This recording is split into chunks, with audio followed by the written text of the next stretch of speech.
Sermones sobre el Anticristo y el fin de los tiempos. San Vicente Ferrer. Transcripción, traducción, adaptación y notas del padre Javier Olivera Rabasi, sacerdote católico. Presentación. Hace varios años, con la idea de leer lo que los santos habían dicho acerca del fin de los tiempos, comenzamos a buscar por referencias la obra de San Vicente Ferrer, el ángel del Apocalipsis. Por entonces nuestras indagaciones fueron inútiles. Solo con el tiempo llegó hasta nuestras manos este manuscrito, aún nunca publicado en castellano actual, en el cual, con prolija letra gótica y en un castellano abreviado del siglo XVI, pudimos leer con gran fruición las predicaciones que el santo valenciano prodigaba a principios del siglo XV. La grafía gótica y la escritura abreviada y manuscrita, sumado a los 500 años que nos separan del texto, hacían que estos sermones se encontraran casi inaccesibles para el público en general. Fue esto lo que nos decidió a ponernos manos a la obra hasta presentar ahora el trabajo que tiene el lector entre sus manos. ¿De qué se trata, pues, este texto? Pues de los sermones que el santo valenciano predicó acerca del fin de los tiempos y la venida del Anticristo. Vale tener en cuenta que acerca de su autenticidad, la crítica moderna los tiene por válidos, aunque no por autógrafos, como claramente surge del texto que aquí presentamos. La doctrina, sin embargo, es claramente del santo. En cuanto al trabajo, además de la breve reseña biográfica, hemos procurado la adaptación al castellano actual, colocando algunas breves notas a pie de página y uniformando las citas bíblicas que el santo menciona. Padre Javier Olivera Rabasi, 28 de enero del año 2017. Memoria de Santo Tomás de Aquino. Breve reseña biográfica de San Vicente Ferrer. El gloriosísimo y apostólico varón San Vicente Ferrer nació en la ciudad de Valencia el 23 de enero del año 1350, de la noble familia de los Ferrers, y fue hermano de Bonifacio Ferrer, gran jurista y después prior general de la Cartuja. Desde su niñez se juntaba el santo con otros muchachos y les decía: «Oídme, niños, y juzgad si soy buen predicador». Y haciendo la señal de la cruz, refería algunas razones de las que había oído a los predicadores en Valencia, imitando la voz y sus movimientos tan vivamente que dejaba admirados a los que le oían.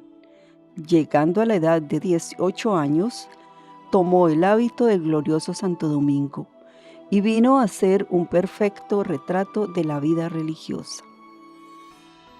Hizo sus estudios en los conventos de Barcelona y Lérida, y en esta universidad se graduó de maestro en teología para dar principio a su carrera apostólica. Era muy agraciado y de gentil disposición, y queriendo traerle a mal algunas mujeres, él las ganó para Cristo. En el espacio de 18 años, solo dejó de predicar 15 días, y siempre fue raro y estupendo el fruto de sus sermones, no solo en España, sino también en Francia, Inglaterra, Escocia, Irlanda, Piamonte, Lombardía y buena parte de Italia. Y predicando en su lengua valenciana, en estas naciones le entendían como si predicara en la lengua de aquellos países, que es don raro y apostólico. Solo en España convirtió más de 25,000 judíos y 18,000 moros. Muchos pecadores convertidos y otra gente sin número le seguían de pueblo en pueblo, y eran tantos que cierta vez se hallaron 80,000 que, haciendo procesiones muy devotas y solemnes, se disciplinaban terriblemente, derramando mucha sangre en memoria de la pasión del Señor y en satisfacción de sus pecados. Y eran tantos los disciplinantes que había tiendas de disciplinas como si fuera feria de azotes. Vino una vez a confesarse con el santo un gran pecador, y después de haberle oído le mandó hacer 7 años de penitencia. Estaba el hombre tan contrito que le pareció poca la penitencia y le dijo: «Oh Padre mío, ¿y pensáis que con esto me podré salvar?». «Sí, hijo mío», le dijo el santo, «ayuna solo 3 días a pan y agua». Lloraba el pecador amargamente, y vista su contrición, le tornó San Vicente a decir que rezase solo 3 Padrenuestros, y acabando de decir el primero, murió allí de puro dolor.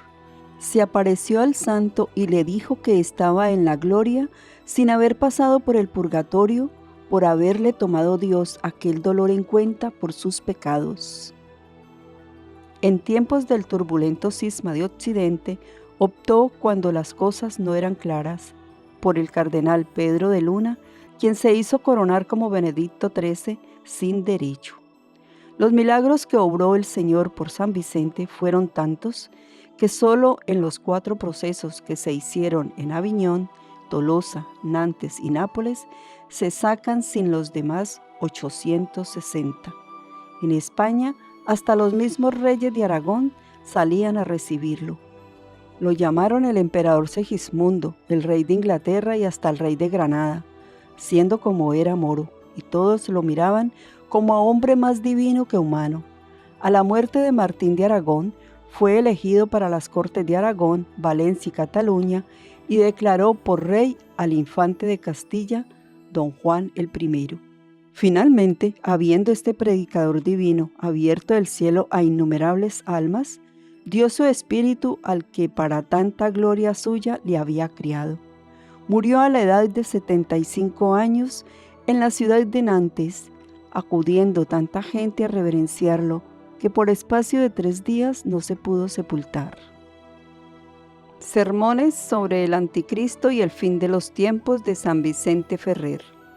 Primer sermón: del Anticristo mixto u oculto. Primera parte: la destrucción y la pérdida de la vida espiritual. Estas palabras son escritas en el 2º capítulo de San Lucas, para hablar del fin del mundo, y dice 2 cosas. La primera es que no quiero alabar ni reprender a los que predican el fin del mundo y dicen que será de aquí a poco tiempo. La segunda es de los que predican o dicen que el fin del mundo no está tan cerca como algunos dicen. A estos no los quiero alabar ni confutar. Sin embargo, ahora, para mostrar a cuáles de ellos hay que creerles más, quiero declarar 3 profecías que están escritas en los capítulos 2, 3 y 4 del libro de Daniel, de las cuales la primera habla de la caída de la vida espiritual, la segunda habla de la caída de la dignidad eclesiástica y la tercera de la caída de la fe católica. Y esto digo porque al tiempo que viereis cumplir todas estas 3 cosas, una después de la otra, podéis conocer cuál de los predicadores es más verídico. Y como todas las cosas del Antiguo Testamento eran dichas en figura, alego aquí autoridades respecto del fin del mundo, hablando moralmente. Pues cuando veáis cumplida la sentencia o entendimiento de la primera profecía, entonces podéis decir: ved el estado de la vida espiritual puesto en ruina y destrucción. Esto mismo se podrá decir de las otras 2, y en aquel tiempo estará muy cerca el fin del mundo. Digo entonces primero que Daniel nos demuestra en la primera profecía la caída de la vida espiritual al contar en el 2º capítulo que el rey Nabucodonosor vio en sueños una estatua muy grande, la cual tenía la cabeza de oro puro, los pechos y brazos de plata, el vientre y los muslos de bronce, las piernas de hierro y los pies eran una parte de barro y la otra parte de hierro. Después vio venir una piedra del monte, cortada no por manos de hombres, la cual, viniendo a los pies de la estatua, la volvió toda en polvo. El sentido alegórico de dicha estatua nos demuestra el comienzo y fin de la Iglesia. La cabeza de oro. La Iglesia en tiempos de los apóstoles y mártires. Su cabeza de oro puro Es entendida por el tiempo de los apóstoles y de los mártires, que fue el principio de la Iglesia. Ella era entonces oro puro. Quiero decir que la cristiandad gozaba de perfecta vida espiritual y estaba en el ardor de la devoción y de la caridad soberana, porque así como el oro es más excelente y excede a todos los otros metales, así hace la vida espiritual a todas las otras vidas. En aquel tiempo de los apóstoles y mártires, luego de enseñar a hablar a los cristianos, se les enseñaba también a hacer la señal de la cruz. Bendecían todos la mesa antes de comer y todos sabían el Padre Nuestro, el Ave María y el Credo. Todos los días oraban de mañana y de tarde, oyendo misa antes que hiciesen algo de lo temporal o de negocios. Cada día eran constantes perseverando en la fracción del pan. Quiere decir que trataban el sacramento del altar. Todos los días querían oír sermones y nunca se enfadaban ni cansaban por muchos que oyesen. Sabían todos la manera de confesar sus pecados. Daban a los templos sus ofrendas y de cada cosa daban la 10ª parte a los sacerdotes. Y lo que era mejor, que de sus propios bienes hacían socorros y ayudas a la iglesia. Todos se tenían gran caridad y amor, no eran logreros, ni falsos mercaderes, ni mentirosos compradores o vendedores. Unos con otros eran pacíficos, sin contiendas, envidia ni discordia. Guardaban sus matrimonios con gran honestidad, eran limosneros, fieles y sinceros. Sabían las cosas altas creyendo aquellas con simplicidad y firmeza. Todos los señores temporales eran muy rectos en la justicia y llenos de misericordia. Los señores eclesiásticos y obispos eran piadosos. De todas sus rentas hacían 3 partes, de las cuales daban 2 a las iglesias, hospitales, viudas, huérfanos y pobres. La 3ª parte, y menor de todas, retenían para mantener su vida, y lo que de ello al cabo del año había sobrado, lo repartían entre los pobres. Celebraban cada día los divinos misterios. Casta y santamente vivían predicando siempre la palabra divina, dando al pueblo buenos ejemplos. Los sacerdotes eran santos, castos, devotos, discretos y de honesta conversación, sin avaricia, muy dispuestos al bien, con mansedumbre y humanidad. Los religiosos eran honestos, pobres, obedientes y de santa vida, tanto que de 1000 uno solo apenas se hallaba que quebrantase su regla. Las iglesias eran honradas por su pueblo, tanto en la edificación como en su cuidado y en la devoción. Los oficiales y trabajadores creían los artículos de la fe, guardaban los mandamientos, así como los religiosos guardaban sus reglas. Tenían el nombre de Dios en gran reverencia y temor, y así como era verdadera fe, también la vida era como ella, con caridad y amor espiritual, y con gran devoción. De tal manera se mantenía todo lo dicho, que la cabeza de la iglesia era entonces de oro puro, y este tiempo duró más de 400 años. Segunda, el torso de plata, pechos y brazos. Época del arrianismo y las primeras herejías. Después la cristiandad descendió del oro a la plata, que menos vale. Los arrianos se levantaron entonces contra la iglesia, diciendo como herejes grandes errores y falsas opiniones contra la fe. Y de tal manera fueron encendidos en la herejía que casi todo el mundo fue corrompido de sus falsedades, las cuales y sus yerros no se pueden aquí explicar o decir del todo.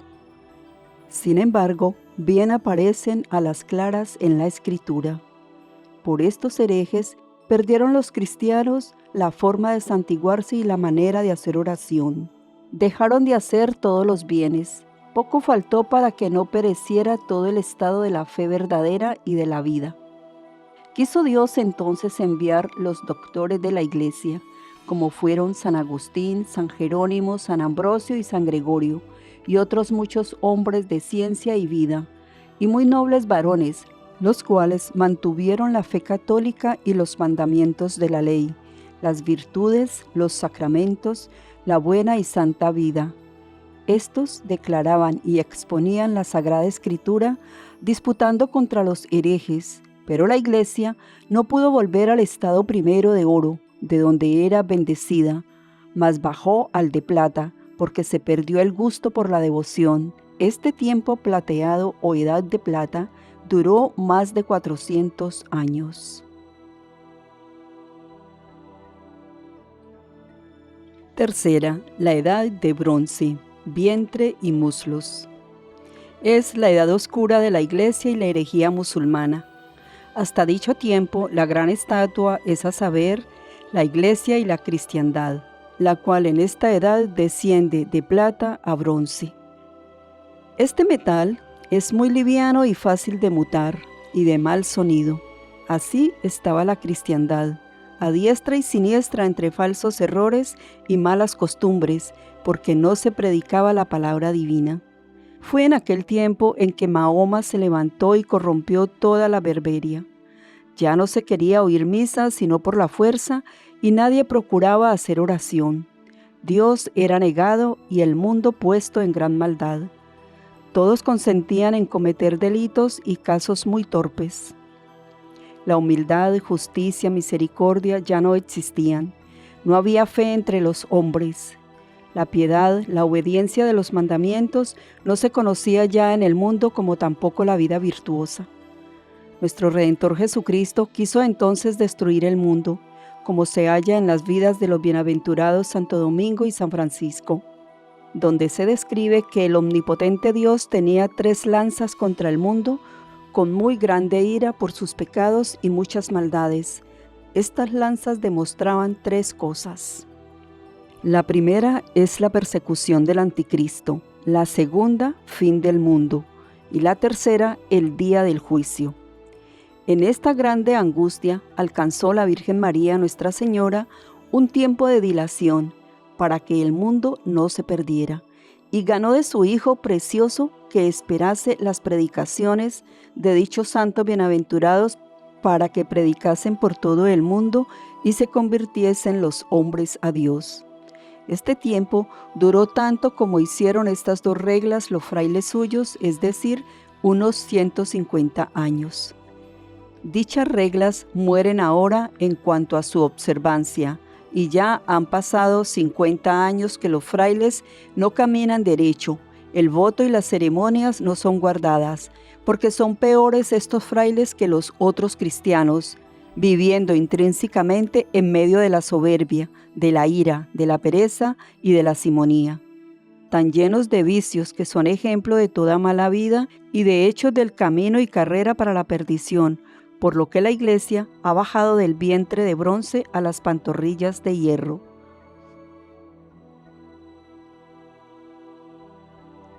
Cuarta era, pantorrillas o piernas de hierro. Es la época de San Vicente Ferrer, año 1400, siglo XV. Es el tiempo en que estamos ahora, dice el santo, porque el hierro es duro y no se puede doblar, y es tan frío de por sí que no se puede ya más modificar, ni corregir sino con el fuego, ni dándole golpes con los martillos.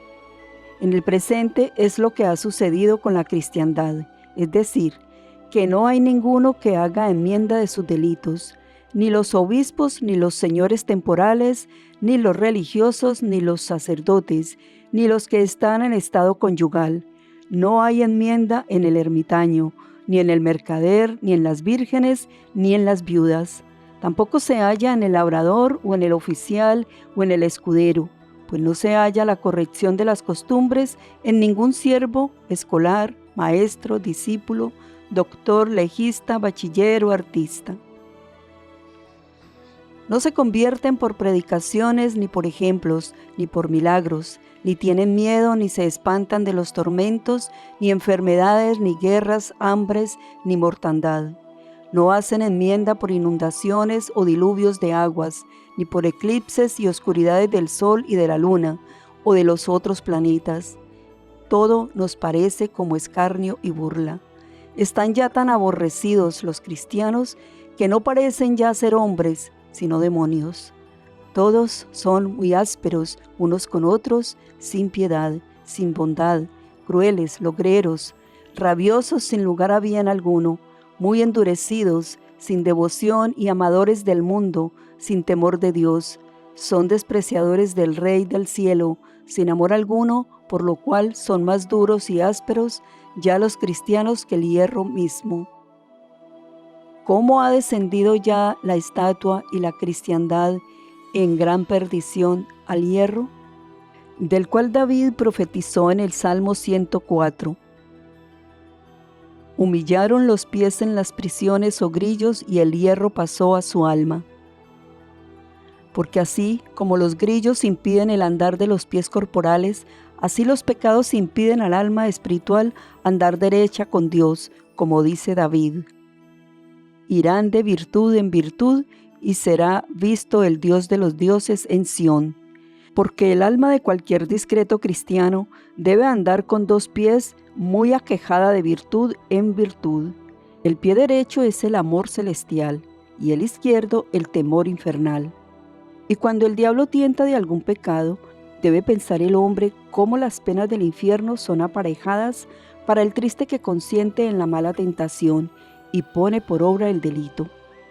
Y así, pensando, resistirá y se defenderá de las tentaciones. Lo segundo es cuando el diablo tienta al hombre que deje de hacer algún bien comenzado, y si aquel acostumbra a hacer algún acto muy virtuoso, le incita ahora a que no lo haga más. Entonces debe pensar el cristiano que si siguiera tan mal consejo, yerraría y perdería toda la gracia y el amor de Dios. Con este pensamiento podrá cumplir todo el bien que alguno haya comenzado. Y por los dos pies de amor y de temor, podrá siempre andar de virtud en este mundo y después en el otro.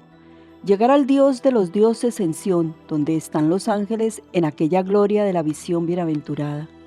Sin embargo, está lo que dice David hablando arriba del tiempo moderno o presente. Humillaron sus pies en los hierros o grillos, quiere decir, en ociosidad o pereza. Porque comúnmente los grillos tienen dos ojos donde los pies suelen aprisionarse de tal manera que no puede el hombre andar libre por aquel embarazo o impedimento. Así estos dos pies, amor de Dios y temor del infierno, están ya cautivos en la pereza y ociosidad, que por su impedimento el alma no puede ir de virtud en virtud, y tan apartados van de ella los hombres que apenas se hallará ya de 1000 uno que ame a Dios o tema el infierno, como si nunca hubiese de morir. Por esto dice David, el hierro pasa a su alma, que quiere decir la obstinación, porque ningún cristiano se corrige. ¡Cuánta dureza, oh, cuánta dureza hay ahora en la iglesia de Dios y en la cristiandad! Porque ahora aún apenas se saben santiguar, y si lo hacen, no como deben y mal. Y menos saben hacer oración y confesar muy poco, y tarde y mal. Muy pocos oyen misa y predicación, comulgar ni hay memoria de esto. Los artículos de la fe, muy pocos lo saben, y los que lo saben mal, y mucho peor los mandamientos de la ley. Muy mal dan sus oblaciones y sacrificios al templo, peor los diezmos, y mucho peor se inclinan a perdonar sus injurias ni a restituir lo mal ganado. Están todos llenos de mucha pompa, mentirosos, ladrones, codiciosos, viciosos, avarientos, engañadores y ambiciosos. Los mandamientos de la ley no los guardan. Son blasfemadores, sirven a Dios sin acatamiento, con menosprecio y sin firmeza. Traen más escándalo que buen fruto. Los obispos son vanos, pomposos, simoníacos, avarientos y lujuriosos, los cuales han puesto ya toda su fe en la medida y cosas terrenas, la cual contrapesan con lo que reciben, donde no hay rentas, de la fe se olvidan, y cuando las tienen menos se acuerdan. No se preocupan de la iglesia, de aquellos que más les dan y de aquellos que más les prometen, bien se acuerdan y tienen cuidado. Así están todos corrompidos, Están estos mismos sin caridad, llenos de gula y muy perezosos, que ni celebran ni aún predican, sino que escandalizan. Los señores temporales están desnudos de caridad, sin misericordia, no piadosos ni mantienen paz. Brevemente hablando aquí de los religiosos, hay pocos en este mundo que guarden su regla, ni la conserven como deberían. Son muy corruptos y escandalosos, demuestran la vía y camino de perdición a nuestras almas. Los sacerdotes, ¿qué hacen ahora?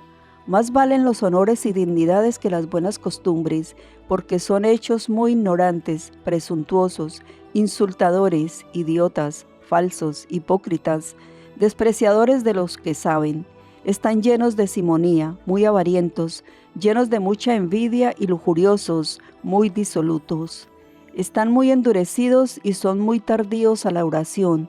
Sin embargo, veloces muy ligeros para la lujuria, corren y van ligeros tras el dinero, son crueles y sin misericordia, continuamente van cargados de armas, pero no llevan los breviarios. Son pertinaces y muy habladores, pero no verdaderos. Mucho le aprovecharía a la cristiandad si entre 100 se hallase uno devoto en los sacerdotes, y si lo hallaren, deben guardarlo como una joya preciosa y tanto más, que no le dejen ser muy visitado, y en especial por las mujeres, pues ya podemos decir con dolor que es verdadera esta profecía que dice: como se ha oscurecido ya el oro y ha mudado ya el color muy bueno, ya se han derrumbado las piedras del santuario por todas partes. Porque la buena vida, que es el oro, es ya tan oscura que ni parece oro. Ha mudado de color, quiere decir, la santa palabra del Evangelio, la cual siempre pinta las almas nuestras de buenos colores, que son las virtudes, ya el color precioso y bueno, que es sentencia de teología, se ha mudado en colores filosóficos y aún poéticos, porque los predicadores, salvo algunos pocos, ya no predican la Biblia. Pues ya prosiguiendo con nuestro tema, se han derrumbado las piedras del santuario, las cuales se toman por los religiosos sabios y de ciencia que deben defender mucho las ciudades y la cristiandad con las piedras, quiere decir, con las autoridades de la Sagrada y Santa Escritura. Esto han de hacer, predicando siempre contra los vicios que muchos se han derramado y extendido por todas las partes de los señores temporales, para que ganen las dignidades. Porque apenas se hallarán doctores ni maestros en los monasterios, pero en las cortes de grandes estados hay confesores de reyes y reinas, de duques y condes y otras dignidades. Pues así van todas las piedras del santuario muy derramadas por las cabezas de dichas partes. Bien podemos decir aquellas palabras de Jeremías en el capítulo 4. Somos hechos pupilos sin padre y nuestras madres son como viudas. El agua nuestra por dinero la bebemos y nuestra leña por precio la compramos. Pupilos sin padre, quiere decir sin pastor eclesiástico, y nuestras almas están hechas sin padres, porque muy difícil es de hallarles. Pues una mujer que bien quiere servir a Dios no hallará entre 1000 un padre espiritual, firme, constante y verdadero. Nuestras madres son viudas, significan las dignidades de la iglesia, porque no hay obispo que ya se preocupe de las ovejas, que son las almas de su obispado, ni rector de las almas que de su rectoría menos se acuerda. Lo peor es que se ausenta y dan vicarías anuales a quienes son ignorantes y no se duelen si los lobos toman las almas. Dicen más aún, el agua nuestra por dinero la bebemos. Esta agua es la virtud o gracia del Espíritu Santo, la cual se da en los sacramentos por los ministros de la iglesia que son los sacerdotes. Se venden por dinero, porque no se halla administrador, uno de 1000, que quiera darla libremente, los cuales no toman por escondido o descubierto precio alguno, y corporalmente o de pensamiento son simoníacos, de tal manera que se dedican a la avaricia desde el mayor hasta el menor. Así el mundo se halla librado a la negligencia y obstinación, al punto que ninguno quiere enmendarse de sus delitos, sino al revés, cada día se vuelven todos peores en sus maldades. Pues bien podemos decir ahora que ha atravesado el hierro duro de la obstinación de nuestro pecado todas nuestras almas. Sin embargo, este hierro será humillado y ablandado por muchos golpes de los martillos. Estos golpes o persecución vendrán muy rápido en la cristiandad por Dios, el cual dijo en el Salmo 74, «Cuando yo tome el tiempo juzgaré las justicias». Y así, en breve, será enviada a nosotros esta ira de Dios, al punto que si los cristianos supiesen la 10ª parte de su tribulación, muchos morirían del gran dolor que sentirían, y así conocerán forzados a su Creador.